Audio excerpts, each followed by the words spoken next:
menciptakan orang dalam. Apakah boleh kita menjual kerupawanan kita, kecantikan kita? Oi, siapa pula yang mengharamkan? Toh itu anugerah dari Tuhan, bukan? Mana pula undang-undang negara mau melarang. Tapi kalau kita hanya mengandalkan ini, tidak ada karya nyata, percayalah, pelan tapi pasti orang-orang akan jemu, terlupakan. Ah, masih ada yang lebih rupawan dan cantik. Ya sudah, saya tidak cantik dan rupawan. Toh saya tidak ingin diakui sebagai orang cantik dan rupawan. Bagaimana kalau saya menggunakan strategi pencitraan saja, dan saya ingin jadi pemimpin? Masa iya tidak boleh?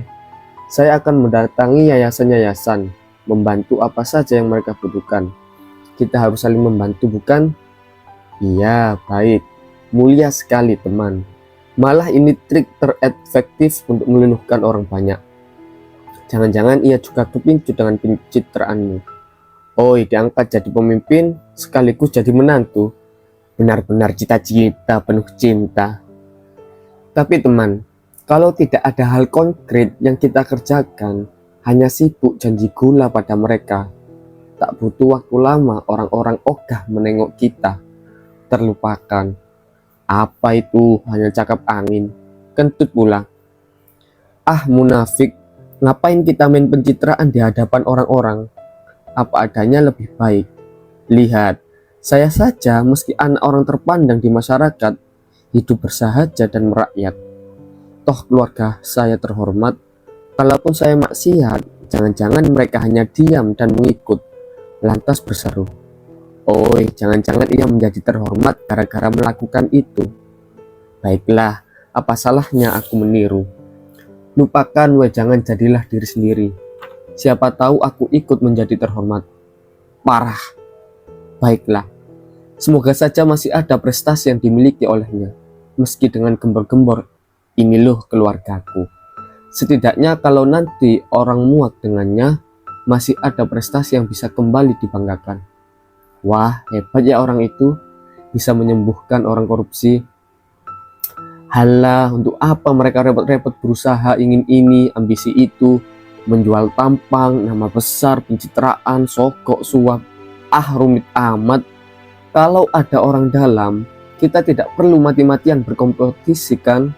Mau daftar apapun, jadi apapun, santai saja. Lupakan syarat dan ketentuan yang berlaku.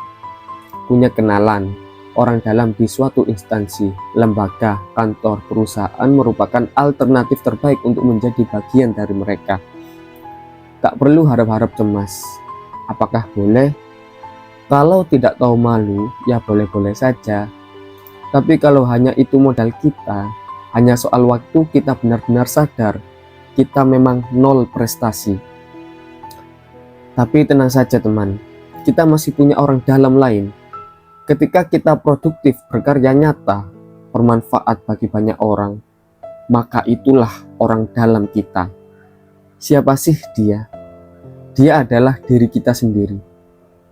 Orang-orang ini, meskipun sudah ratusan tahun telah mati, tapi karya-karya mereka tetap hidup dirasakan oleh orang-orang yang masih hidup.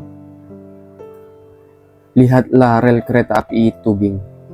Itu contoh kecil karya nyata mbah-mbah kita dulu.